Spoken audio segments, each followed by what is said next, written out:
निताय गौर प्रेमानंदे। नमो विष्णुपादाय कृष्णनिष्ठाय भूतले श्रीमते जयपताकाय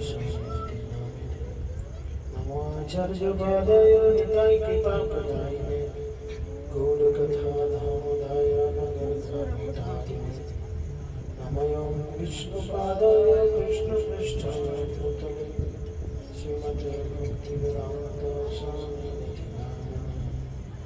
नमस्ते सरस्वती देवी गौरवाणी प्रचारिणे निर्विशेष शून्यवादे पश्चात्तरेशतारिणे जय श्री कृष्ण चैतन्य प्रभु नित्यानंद श्री अद्वैत गदाधर श्रीवासदि गौरभक्तवृंद हरे कृष्ण कृष्ण कृष्ण हरे हरे हरे राम राम राम हरे हरे। हरे कृष्ण। সকলকে আন্তর্জাতিক কৃষ্ণ ভাবনামৃত সংঘ তথা ইসকন নামকটার পক্ষ থেকে রথযাত্রার অগ্রিম প্রীতি শুভেচ্ছা এবং অভিনন্দন। আপনারা সকলেই অবগত রয়েছেন যে শ্রী শ্রী জগন্নাথ দেবের স্নানযাত্রা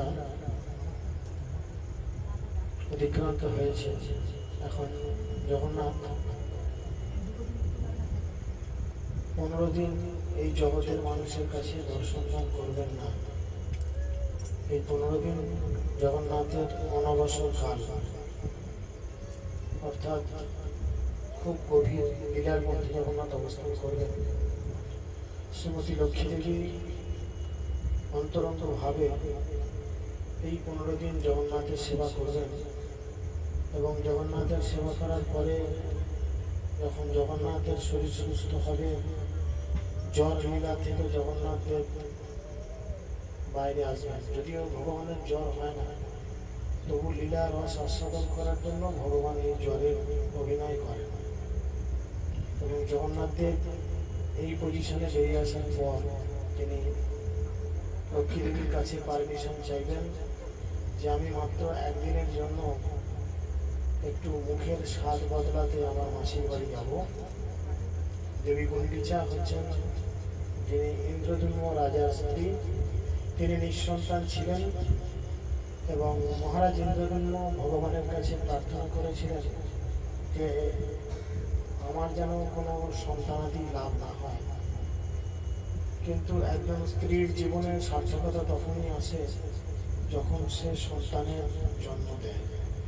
তো সেই কারণে দেবী গুন্ডিচা, যিনি মহারাজ ইন্দ্রদ্যুম্নের স্ত্রী ছিলেন, তিনি জগন্নাথের কাছে প্রার্থনা করেন যে আমার সন্তান যখন এলো না, তাহলে আমার স্ত্রী জন্ম তো বৃথা, তাই আপনি কৃপা করে আমাকে আশীর্বাদ করুন, আমি কীভাবে এই মাতৃত্বের স্বাদ আস্বাদন করতে পারব। তাই ওনার এই মাতৃত্বের স্বাদ আস্বাদন করানোর জন্য জগতের নাথ, যিনি অনন্তপতি জগতের নাথ, সেই জগন্নাথ কি করেছিলেন, দেবী গুন্ডিচাকে বলেছিলেন যে আমি নিজে বছরের 7-8 দিন তোমার কাছে যাব, তুমি আমার মাসি রূপে থাকবে, মা এবং মাসি সমগোত্রীয়, এবং আমি তোমার কাছে বিভিন্ন সেবা পেয়ে 8 দিন পরে তারপর আমি আবার আমার নিজের জায়গায় ফিরব। তো যার জন্য জগন্নাথ আগামী যে রথযাত্রা, আগামী রবিবার, এই রবিবার নয়, এরপরের রবিবার, ইংরেজি 7 তারিখ, জগন্নাথ দেব মন্দির থেকে পণ্ডী বিজয়ের মাধ্যমে তার রথে আরোহণ করবেন এবং ধর্ম বর্ণ, জাতি ধর্ম বর্ণ নির্বিশেষে তিনি সকলকে তার কৃপা আশীর্বাদ প্রদান করবেন এবং সকলেই রথযাত্রায় অংশগ্রহণ করবেন। সকলকে সুস্বাগতম। আমাদের এই হুগলি জেলায় ইসকন পরিচালিত রথযাত্রা প্রায় 4-5টি জায়গায় হয়। কাছাকাছি তারকেশ্বর, সিঙ্গুর, ব্যান্ডেল এবং আরও 2-1টি জায়গায় হয়। আমাদের নামহট্টের পরিচালনায় 3টি জায়গায় রথযাত্রা হয়, ব্যান্ডেল, সিঙ্গুর এবং তারকেশ্বর।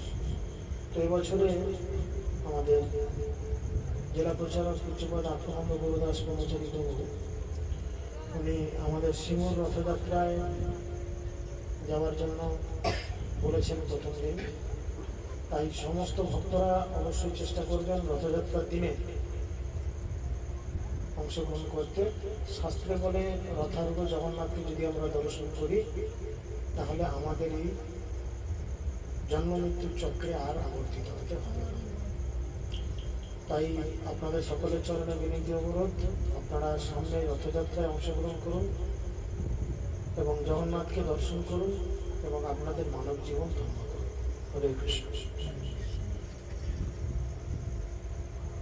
চৈতন্য মহাপ্রভু যিনি এই রথযাত্রায় অংশগ্রহণ করে খুব আনন্দিত হতেন, আপনারা সকলে কয়েকদিন আগে বিভিন্ন ক্লাসে শ্রবণ করেছেন।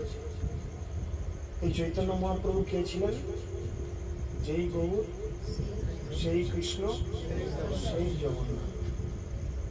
তো এই চৈতন্য মহাপ্রভু ছিলেন অভিন্ন জগন্নাথ।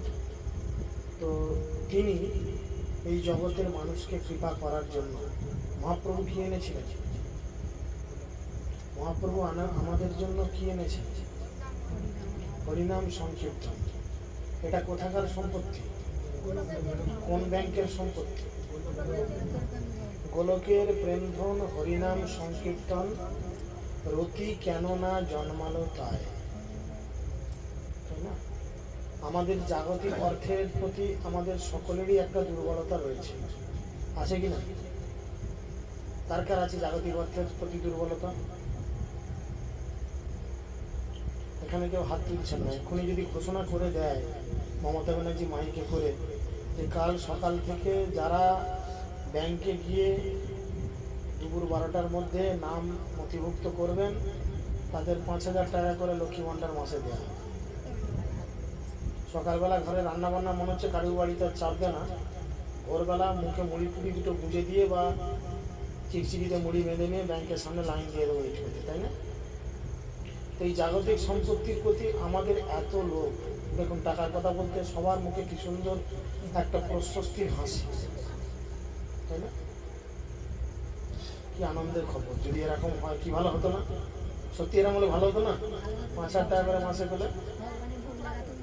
যাই হোক, যে যা করতে করতে এখন টাকাটা করে সত্যিই তো ভালো হতো। 5,000 টাকা করে যদি মাসে দিত ভালো হতো। তো জাগতিক সম্পত্তি পেলে যদি আমরা এত লালায়িত হই, ভগবান নিয়ে এসেছেন তার ধামে যে সম্পত্তি। এই টাকা তো আমাদের দেশের সম্পত্তি। টাকা আমাদের দেশের সম্পত্তি কিনা? যার কাছে যত টাকা তার সম্পত্তি তত বেশি। সেরকম গোলক বৃন্দাবনের যে প্রেম ধন, গোলক বৃন্দাবনের যে প্রেম ধন, সেই প্রেম ধন হচ্ছে কি? গোলক বৃন্দাবনের সম্পত্তি কি? গোলক বৃন্দাবনের সম্পত্তি হচ্ছে হরিনাম সংকীর্তন। সেটি কি না? হরে কৃষ্ণ কৃষ্ণ কৃষ্ণ হরে হরে, হরে রাম রাম রাম হরে হরে। এইটি হচ্ছে গোলকের সম্পত্তি। তো সেই জন্য ভক্তিবিনোদ ঠাকুর বলছেন, গোলকের প্রেমধন হরিনাম সংকীর্তন, রতি না কেন জন্মালো তাই। জাগতিক টাকা দিতে বললে ঠাকুমা যদি নড়তে নাও পারে, তাকে গাড়ি ভাড়া করে চ্যাংদোলা করে নিয়ে গিয়ে সই করানো হয়, তাই না? ব্যাংকে দেখবেন কত বুড়ো বুড়ি যায়, যারা ঠিক করে দাঁড়াতে পর্যন্ত পারে না, তবু তার বাড়ির লোক নিয়ে গেছে কেন? সই করলে টাকা পাবে।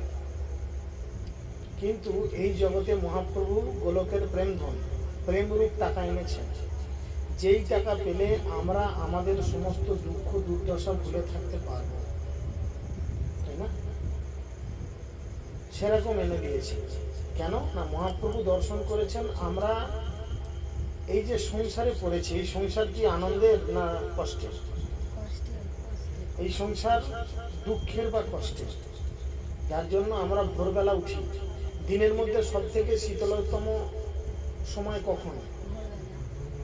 যত গরমই হোক না কেন, যত 50 ডিগ্রি টেম্পারেচারই হোক না কেন, তাই না, যত লুই হোক না কেন, ভোরবেলা ওই যে 4টে থেকে 4:30 বা ভোরবেলা ওই যে সময়, ওই সময়টা হচ্ছে সব থেকে ঠান্ডা সময়, তাই না? ঠান্ডা মানে ঠান্ডা সময়, কিন্তু সেই সময় আমরা মন্দিরে গিয়ে কি বলি? সংসার দাওয়া নয়, তাই না, আগুন জ্বালানোর কেস। তো এই সংসার হচ্ছে ঠিক সেই জায়গা, এই সংসার হচ্ছে ঠিক সেরকম দুঃখের একটি জায়গা বা দুঃখের একটি স্থান, যেখানে আমাদের পড়ে আছি দেখে মহাপ্রভুর হৃদয়ে খুব কষ্ট হয়েছে। তিনি বলছেন, এমনও দুর্মতি সংসারের ভিতরে পড়িয়া রহিনু আমি, তব নিজজন কোন মহাজনে পাঠাইয়া দিলে তুমি। এই সংসার দুর্মতি সংসার মানে দুঃখের সংসার, তার মধ্যে আমি পড়ে রয়েছি, আর আমার এরকম করুণ অবস্থা দেখে তব নিজজন কোন মহাজনে পাঠাইয়া দিলে তুমি। তো মহাপ্রভু যিনি স্বয়ং কৃষ্ণ, কৃষ্ণ এই জগতের মানুষকে উদ্ধার করার জন্য কখনো নিজে আসেন, কখনো তার প্রতিনিধিকে পাঠান। তো সেই জন্য তিনি বলছেন যে মহাপ্রভুকে তুমি কৃপা করে এই জগতে পাঠিয়ে দিয়েছো, যে তোমার নিজজন। আর সে কি করেছে? দয়া করি মোরে পতিত দেখিয়া কহিল আমারে গিয়া, ওহে দিনজন শুনো ভালো কথা, উল্লসিত হবে হিয়া। তিনি আমাকে বলছেন, দয়া করি মোরে পতিত দেখিয়া। সচরাচর বৈষ্ণবের হৃদয় কি হওয়া উচিত?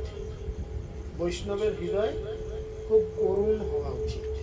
বৈষ্ণবের মধ্যে থেকে সবসময় কারুণ্য ভাব বেরিয়ে আসা উচিত, তাই না? অপরকে সম্মান, অপরকে সম্মান, নিজের যেমনই পরিস্থিতি হোক, যদি সকলকে সে সম্মান করতে পারে তবে সে বৈষ্ণব হওয়ার যোগ্যতা লাভ করতে পারে, তাই না?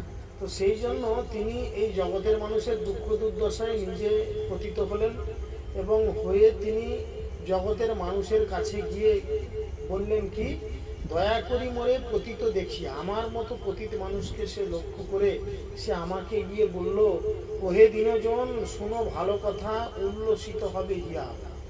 তুমি হচ্ছ ফকির, তুমি হচ্ছ দিনজন, দিনহীন ব্যক্তি, তোমাকে আমি এমন একটি কথা বলতে আসছি বা এমন একটি ভাষা বলছি যেটা শ্রবণ করে তোমার শরীর মন উল্লসিত হবে, আনন্দে উল্লসিত হয়ে উঠবে। মহাপ্রভু কি বলেছিলেন? মহাপ্রভু জগতের মানুষের কাছে কি বলেছিলেন? তিনি বলেছিলেন কি, জীব জাগো জীব জাগো গোরা চাঁদ বলে, কত নিদ্রা যাও মায়া পিশাচির করে। তিনি বলেছিলেন, তোমরা ওঠো, তোমরা জাগো, তোমরা আর জীবনে কতদিন মায়া নামক পিশাচির কোলে মাথা রেখে দিন কাটাবে? আমরা কি কেউ জানি যে আমরা কবে এই বদ্ধ দশায় পড়েছি? কেউ জানি? শুধু চিন্তা করার জন্য এই উন্নত শরীর আমরা পেয়েছি, এই যে মানব শরীর, মানুষের শরীর আমরা পেয়েছি, এইটা কেবলমাত্র রিয়েলাইজেশন করার জন্য, নিজেকে বিশ্লেষণ করে দেখার জন্য, যে আমি যখন কুকুর ছিলাম, ছাগল ছিলাম, গরু ছিলাম, গাধা ছিলাম, তখন আমার মানসিকতা আসেনি যে কেন আমি এই দশায় পড়েছি। আজকে আমি আমার ভালো খারাপ কর্মের জন্য মানুষ হতে পেরেছি, তো আমার এখন কি করা উচিত? বিচার বিশ্লেষণ করে দেখা উচিত চৈতন্য মহাপ্রভুর কি কৃপা আমাদের উপর। চৈতন্য চন্দ্রের কৃপা করহ বিচার, বিচার করিলে চিত্তে পাইবে চমৎকার। মহাপ্রভু আমাদের জন্য কি করে গেছেন, আমরা যদি এটা বিচার করি, আমরা যদি এটা বোঝবার চেষ্টা করি, তাহলে আমাদের কি হবে? আমরা আশ্চর্যান্বিত হয়ে যাব, অবাক হয়ে যাব। সত্যি মহাপ্রভু আমাদের জন্য বিনা পয়সায়, বিনা পরিশ্রমে এত কিছু করেছে। আপনারা চিন্তা করে দেখুন, আমরা সবাই জানি কটা যুগ আমাদের? 4টি যুগ। কি কি? সত্য, ত্রেতা, দ্বাপর, আর এখন চলছে কলি। এখন কলি চলছে। তাহলে সত্য যুগে মানুষকে ভগবানকে পাওয়ার জন্য, ভগবানকে জানার জন্য লক্ষ লক্ষ বছর তপস্যা করতে, কেউ 60,000, কেউ 70,000, কেউ 80,000, কেউ 1,00,000 বছর তপস্যা করতে। তবে তারা জানতে পারতেন, ভগবানকে বুঝতে পারতেন, ভগবানের সঙ্গে সম্পর্কিত হতেন। দ্বাপর যুগে মানুষকে হয়তো 10,000, 20,000 বছর তপস্যা করতে হতো, যজ্ঞ করতে হতো, মন মন ঘি পোড়াতে হতো, লক্ষ লক্ষ গাভী দান করতে হতো, কুইন্টাল কুইন্টাল সোনা রূপা দান করতে হতো, তবে কিনা তারা জানতে পারত।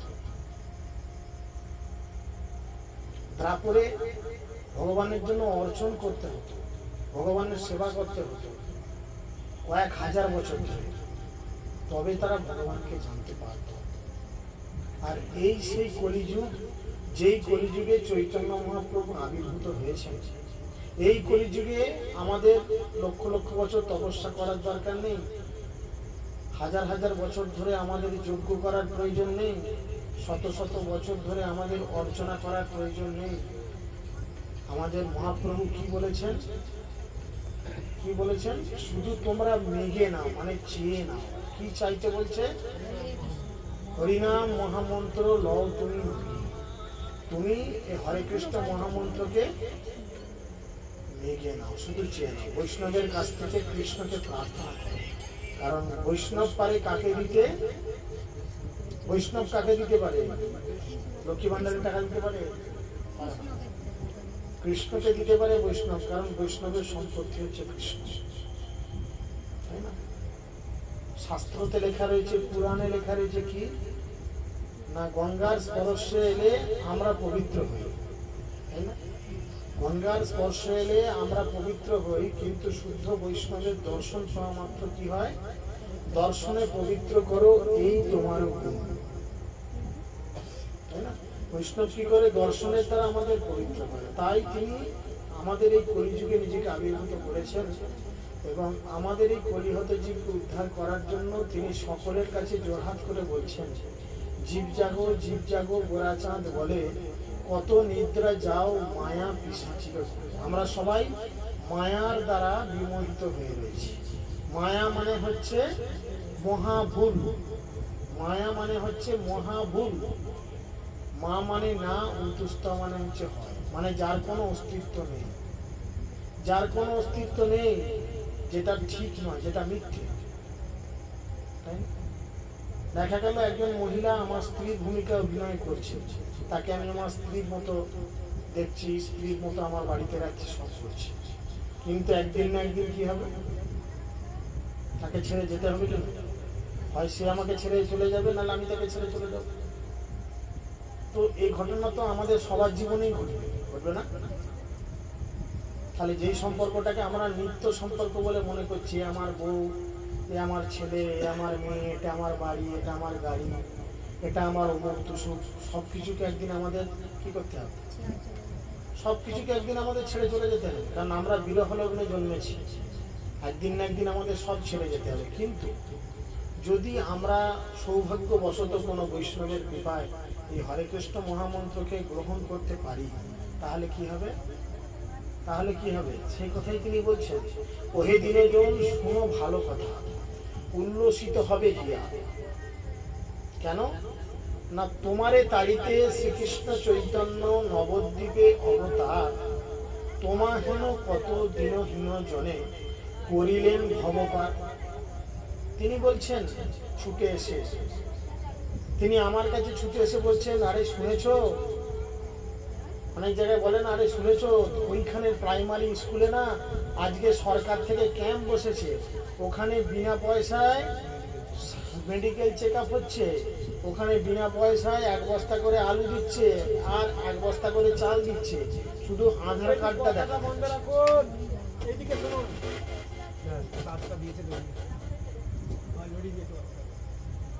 হরে কৃষ্ণ হরে কৃষ্ণ কৃষ্ণ কৃষ্ণ হরে রাম হরে রাম রাম রাম, তাই না? সেই জন্যই বলছে যে আপনি শুধু লক্ষ্য রাখুন যে কি হচ্ছে, তাই তিনি এসে বলছেন, শুনেছো কি শুনেছো না, তোমারে তাড়িতে কেবলমাত্র তোমাকে উদ্ধার করার জন্যই কি হয়েছে, শ্রীকৃষ্ণ চৈতন্য নবদ্বীপে অবতার, তোমা হেন কত দিনহীন জনে করিলেন ভবপার। তোমার মতো কত দিনহীন ব্যক্তিকে উদ্ধার করার জন্য চৈতন্য মহাপ্রভু আবির্ভূত হয়েছেন। আর তিনি কোনো বাদ বিচার করছেন না যে ব্রাহ্মণেদের কে নিচু জাতের কি উঁচু জাতের, কোনো বাদ বিচার করছেন না। তিনি কি করছেন, অকাতরে সকলকে কৃষ্ণ প্রেম প্রদান করছেন। সরকার দেখছেন না এর পাকা বাড়ি আছে কি কাঁচা বাড়ি আছে, সবাইকে তিনি এক বস্তা করে সরকার থেকে চাল দিচ্ছে। তাহলে আপনি গিয়ে নেবেন কিনা? সবাইকে যখন দিচ্ছে আমি নিয়ে আসি। সেরকম চৈতন্য মহাপ্রভু এসেছেন, এই জগতে এসেছেন, এসে তিনি গোলকের যে প্রেম ধন হরিনাম সংকীর্তন তিনি সেইটা বিতরণ করছেন। আমাদের সেটা গ্রহণ করতে হবে। বেদের প্রতিজ্ঞা রাখিবারও তারে রুগ্ন বর্ণ বিপ্রসূত, মহাপ্রভু নামে নদিয়া মাতায় সঙ্গে ভাই অবধূত। চৈতন্য মহাপ্রভু কি করেছেন, বেদের বাক্যকে সত্য প্রতিজ্ঞা করেছিলেন, সেটাকে সত্য প্রতিভাত করার জন্য, রাধারানীর কথা রাখার জন্য তিনি এই জগতে এসেছেন। যখন ত্রেতা যুগে ভগবান রামচন্দ্র এবং সীতা দেবী দণ্ডকারণ্যে ভ্রমণ করছেন, করতে করতে কোনো এক জায়গায় হঠাৎ দেখছেন বিশাল বড় একটা হাড়ের পাহাড়। হাড় আমাদের শরীরে যে হাড় আছে না, সেই হাড়ের পাহাড় প্রচুর স্তূপাকৃতি করে হাড় করে রয়েছে। তখন ভগবান রামচন্দ্র জিজ্ঞেস করছেন, আচ্ছা এত হাড়, এগুলো তো মানুষের হাড়, এত হাড় কেন জড়ো হয়েছে? বললে এখানে রাক্ষস কিছু রয়েছে, তারা কি করছে, শুধু সাধু বা বৈষ্ণবদের মারছে, মেরে মেরে খাচ্ছে, আর এগুলো সাধু বৈষ্ণবদের হাড়। তো এই কথা শ্রবণ করে রামচন্দ্র তখন রেগে গেছিলেন এবং তিনি রেগে গিয়ে তার গান্ডিব ধরেছিলেন, ধনুক ধরেছিলেন এবং তিনি মারার জন্য প্রতিজ্ঞা করেছিলেন। তো তখন পাশে ছিলেন মা সীতা। মা সীতা তখন বলেছিলেন,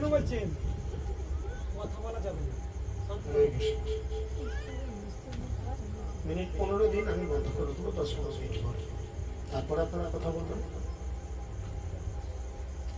তো সেই জন্য রামচন্দ্র তখন বলেছিলেন যে আমি যদি এদের পেতাম আমি হত্যা করতাম, বধ করতাম। কিন্তু মা সীতা তার খুব করুণার হৃদয়, সচরাচর মহিলাদের খুব করুণার হৃদয় হয়। তিনি তখন বলেছিলেন, তুমি যতবারই এসেছো ততবারই তো শুধু অস্ত্র শস্ত্র ধরেছ, তুমি আমাকে কথা দাও এরপরে তুমি যখন আসবে আর কোন রকম অস্ত্র ধরবে না। কৃষ্ণ এসেছিলেন, কৃষ্ণ সমগ্র লীলায় কোথাও অস্ত্র ধরেছিল? কোথাও অস্ত্র ধরে, কিন্তু তিনি কি ধরেছিলেন? বুদ্ধি ধরেছিলেন, যেটা অস্ত্রের থেকেও মারাত্মক, তাই না? যেটা অস্ত্রের থেকেও মারাত্মক। তখন শাস্ত্রে বলছে, রামাদি অবতারে এবে নানা অস্ত্র ধরে অসুরের করিল নিধন, এবে অস্ত্র না ধরিলা প্রাণে কারো না মারিলা, হৃদয় সহ্য করিলা মাত্র।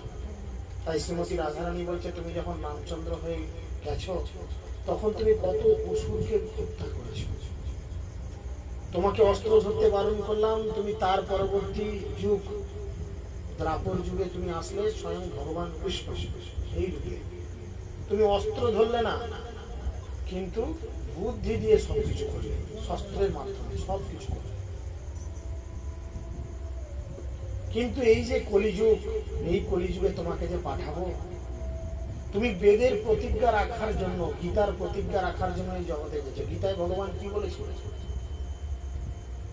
যদা যদা হি ধর্মস্য গ্লানির্ভবতি ভারত অভ্যুত্থানম অধর্মস্য তদাত্মানম সৃজাম্যহম পরিত্রাণায় সাধূনাম বিনাশায় চ দুষ্কৃতম ধর্ম সংস্থাপনার্থায় সম্ভবামি যুগে যুগে।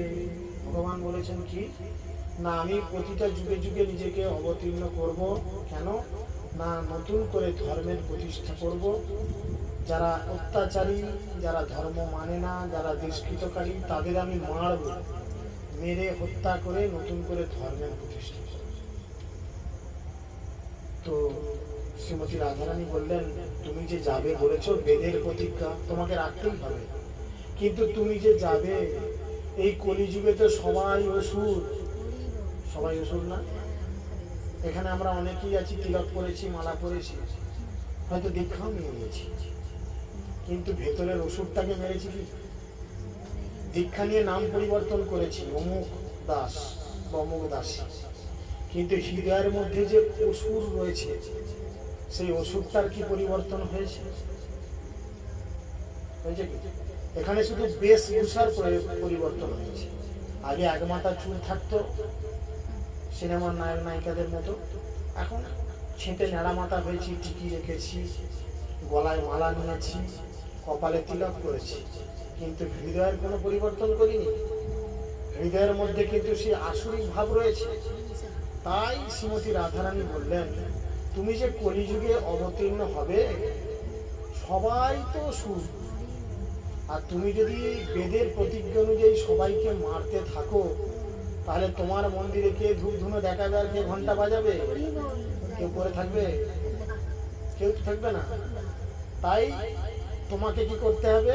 আগে তোমাকে পরিবর্তন করতে হবে, কারণ তুমি গেলেই বলেছো সবাইকে মারবে, তুমি কোনো বাদ বিচার করবে না, তুমি সবাইকে মেরে দেবে।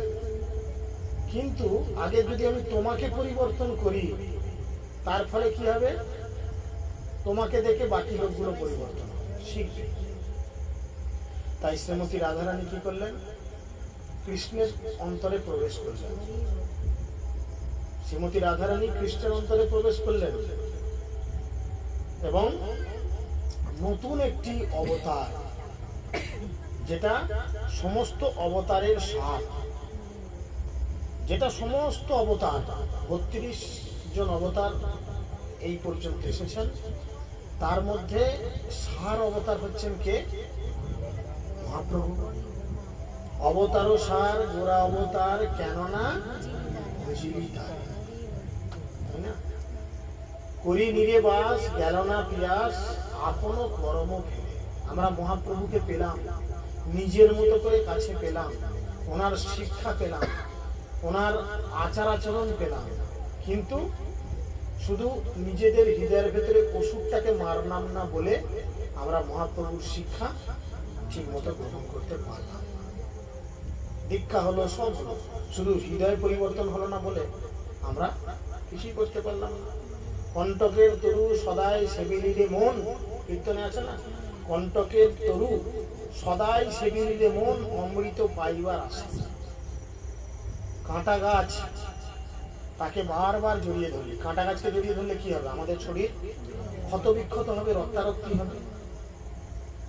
আমরা ভেবেছি সরল গাছ, এটাকে জড়িয়ে ধরলে আমার কিছু ক্ষতি হবে না, কিন্তু কাঁটা গাছকে বারবার জড়িয়ে ধরে অমৃত পাওয়ার আশায় প্রেম কল্প তরু শ্রী গৌরাঙ্গ আমার তাহারে খুঁজিলি বিশেষ। গৌরাঙ্গ মহাপ্রভু যে প্রেম কল্প তরু, সেটা আমরা চিন্তা করলাম। মহাপ্রভুর কৃপা, এই যে হরিনাম অপরাধ শূন্য হয়ে গ্রহণ করা উচিত, তাই না? লরির পেছনে লেখা থাকে দেখেছেন, একই সিঁদুর সবাই করে, কপাল গুনে কি হয়? কপাল গুনে ছিলিক মারে। সেই খুকুমণি সিঁদুর বা যাই হোক কোনো একটা কোম্পানির সিঁদুর তো সবাই পড়ছে, কিন্তু সবার কি সিঁদুর পরার পর ভাগ্য খুলছে? কারোর ভাগ্য খারাপ হচ্ছে, আবার কারোর ভাগ্য হয়তো খুব খুলে যাচ্ছে। হচ্ছে না? কেন হচ্ছে না? নিজের কর্ম ফলের জন্য।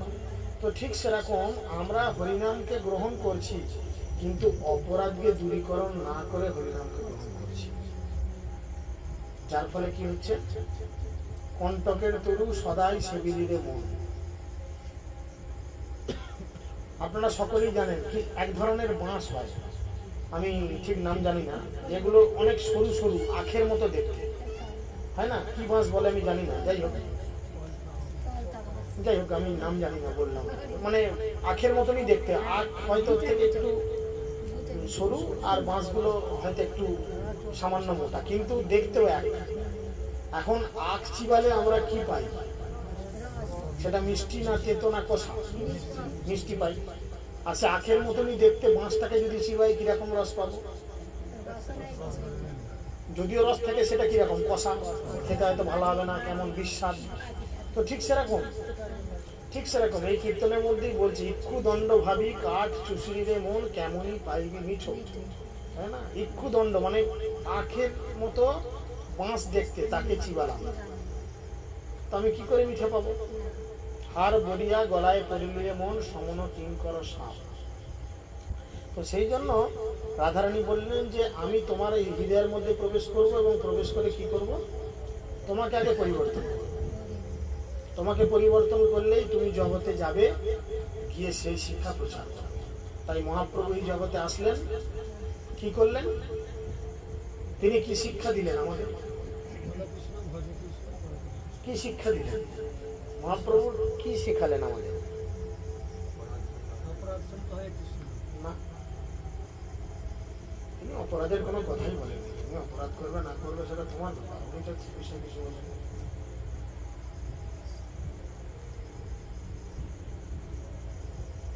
কি করে ভগবানের চরণে আমাদের শরণাগতি হতে হয়, অত্যন্ত দুর্লভ প্রেম করিবারে দান, শিখায় শরণাগতি ভক্তের প্রাণ।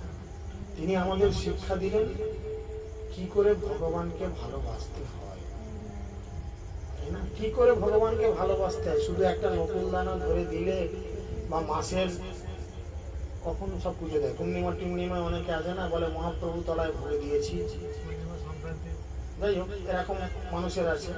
তো চৈতন্য মহাপ্রভু আসলেন, তিনি এসে শিক্ষা দিলেন কি করে ভগবানকে ভালোবাসতে হয়। কেবলমাত্র ওই সংক্রান্তি বা পূর্ণিমাতে শুধুমাত্র ব্রাহ্মণ, পাড়ার ব্রাহ্মণকে দেখে একটু সিন্নি গুলে দুটো বাতাসা দিয়ে বা নকুলদানা দিয়ে ভগবানকে ভালোবাসা যায় না। ভগবানকে সেইভাবে ভালোবাসা যায় না। ভগবানকে কিভাবে ভালোবাসতে হয় তিনি শিক্ষা দিলেন, কিভাবে ভালোবাসতে হয়। মহাপ্রভু নিজে আচরণ করে দেখালেন কিভাবে কৃষ্ণকে ভালোবাসতে হয়। তিনি আচরণ করে দেখালেন কি করে কৃষ্ণের সঙ্গে আমাদের যে নিত্য সম্পর্ক, সেই সম্পর্ককে স্থাপন করতে হয়। তাই জন্য বলছেন যে বেদের যে প্রতিজ্ঞা, সেই প্রতিজ্ঞা রক্ষা করার জন্য তুমি মহাপ্রভু নাম নিয়েছ এবং সমগ্র নদিয়াকে মাতিয়ে রেখেছ। কাকে সঙ্গে নিয়েছ? সঙ্গে ভাই অবধূত। অবধূত মানে সঙ্গে হচ্ছেন তিনি নিতাই। সঙ্গে নিতাইকে নিয়েছেন। কেন নিয়েছেন? নিতাই হচ্ছেন গুরু তত্ত্ব। গুরুদেব ছাড়া কোনোদিন ভগবানকে লাভ করা যায় না, তাই না? যার জন্য দেখবেন পুরীতে কয়টি রথ হয়? কয়টি রথ? 3টে রথ। সবার প্রথমে কার রথ যায়? সবার প্রথম বলরামের রথ। বলরামের রথ আগে যায়। কেননা বলরাম হচ্ছেন গুরু তত্ত্ব। তিনি শিক্ষা দিচ্ছেন। গুরু তত্ত্বর পরে কে আসছে? ভক্তি তত্ত্ব। তিনি হচ্ছেন ভক্তি তত্ত্ব। ঠিক আছে? তাহলে গুরু তত্ত্ব মানে গুরুদেবের মাধ্যমে আমরা ভক্তি লাভ করব। আমরা কীর্তনে বলি শ্রীগুরু চরণ পদ্ম কেবলই ভকতি সদ্ম। ভক্তি সদ্ম মানে ভক্তির সদ্ম মানে হচ্ছে উৎস। সদ্ম মানে হচ্ছে উৎস, জেনারেটর। ভক্তির জেনারেটর, ভক্তির উৎস হচ্ছে কোথায়? গুরুদেবের পাদপদ্ম। সেই গুরুদেবের পাদপদ্ম আমাদের খুব সাবধানতার সঙ্গে ভজনা করতে হবে। তাই বলরাম আগে যায়, তিনি হচ্ছেন গুরুতত্ত্ব। তার কৃপায় আমরা ভক্তি লাভ করি, সুভদ্রা মহারানীর দ্বারা ভক্তি লাভ করি। এবং গুরু এবং ভক্তি লাভ করলে সবার শেষে আসেন ভগবান।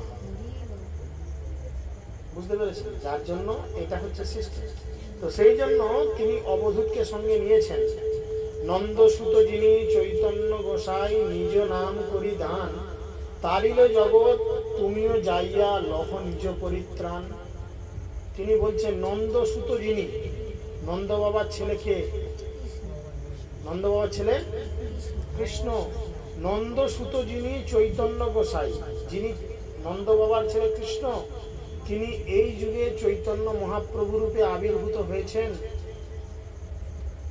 নিজ নাম করি দান, তিনি নিজের নাম নিজেই দান করেছেন। কেন না নিজের জিনিস নিজে দিচ্ছে, এখানে বলার কিছু নেই। আমাকে যদি আপনার 500 টাকা আপনি আমার কাছে দেন 2 টাকা করে কয়েন, সেই টাকাটা আমি কি মন খুলে লোককে দিতে পারবো? পারা সম্ভব হবে? ভাববো দিতে গেলে যদিও বলে এত বেশি দিলি কেন, আবার কম দিলে যদি বলে কম দিলি কেন, আবার যদি বলে সবটাই শেষ করে ফেললি, ইত্যাদি ইত্যাদি।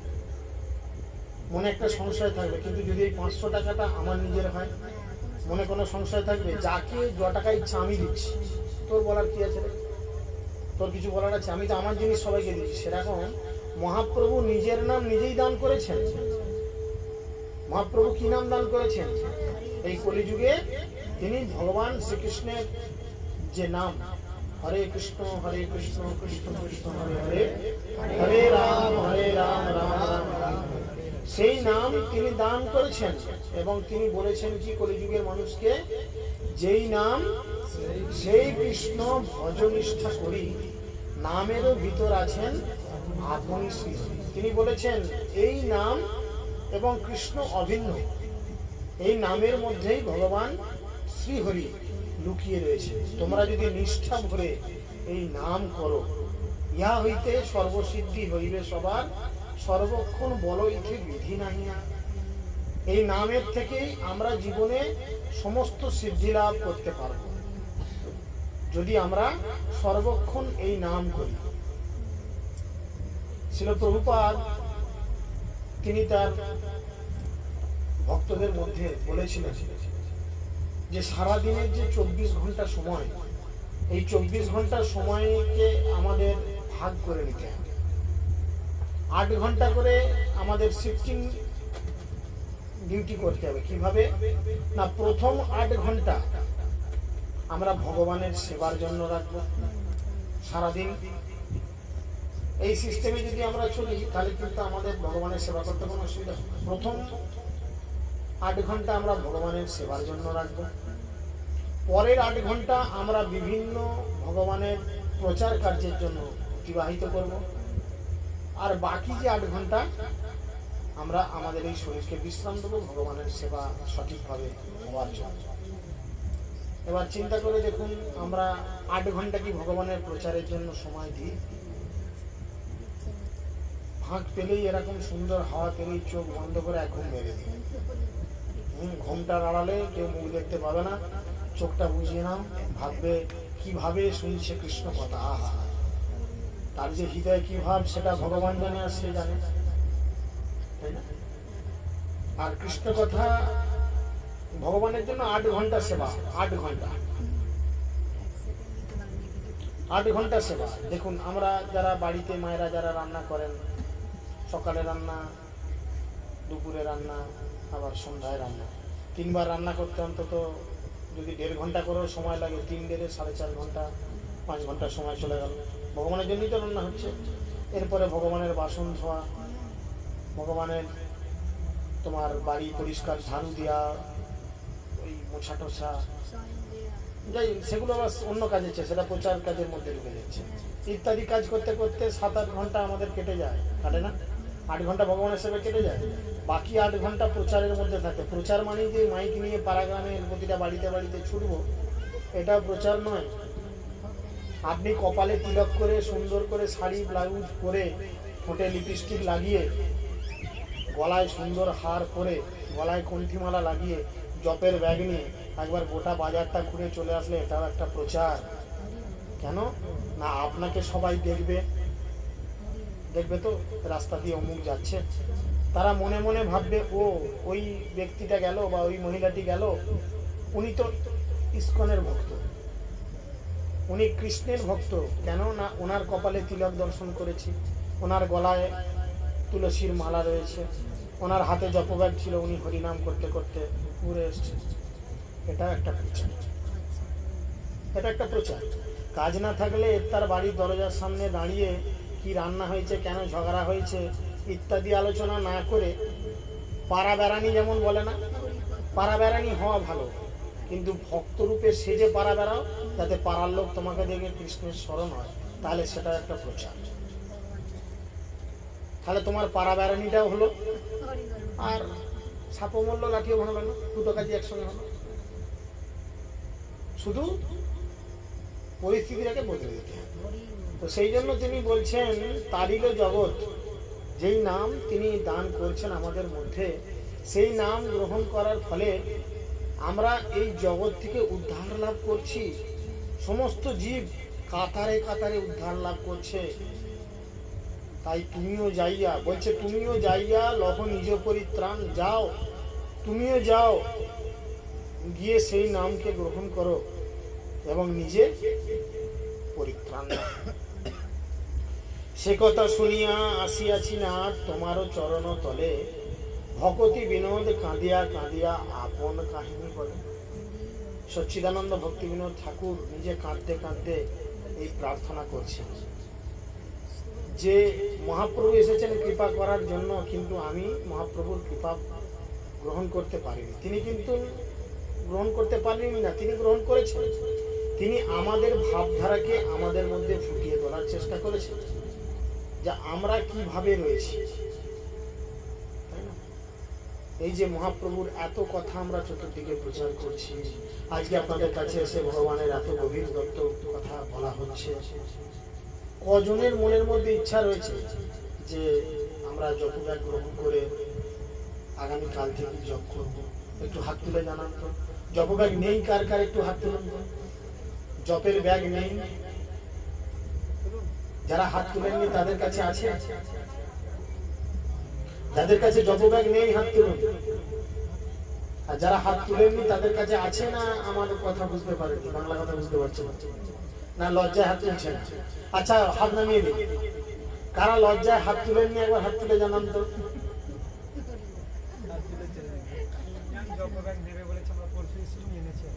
যাই হোক, খুব ভালো।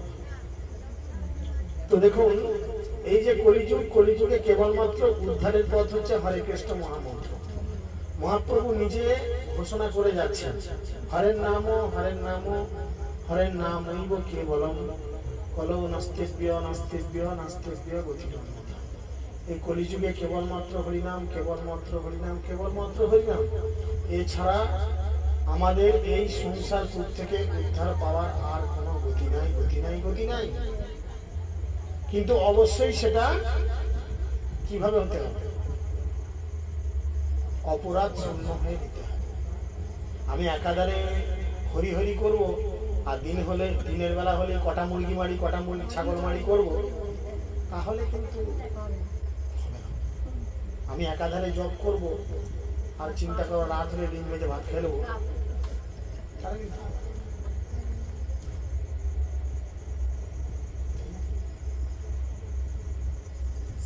সেই জন্য আমাদের কি করতে হবে? অপরাধ শূন্য।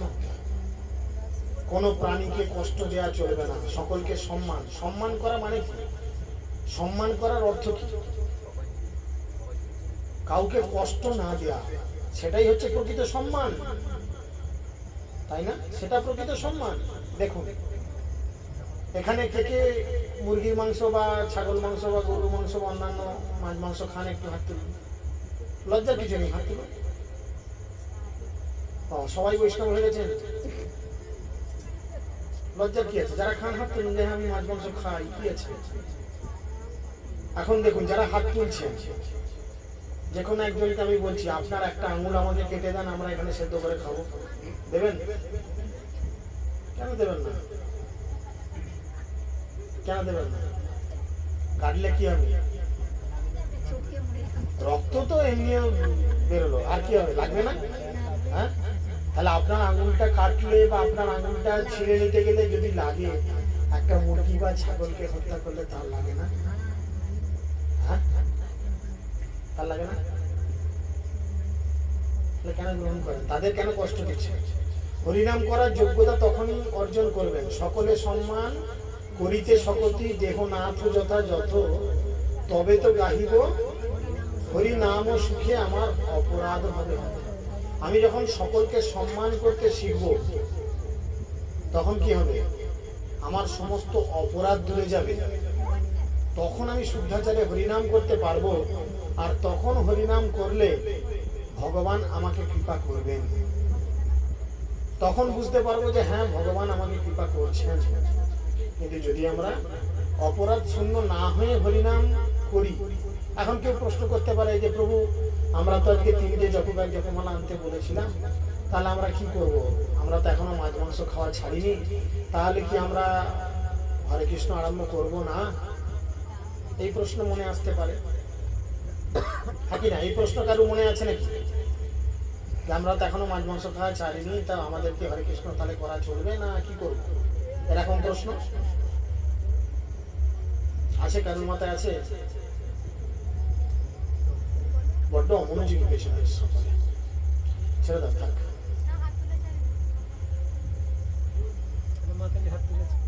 একজন বাকিরা তো বলা যেতে পারে কি জানেন?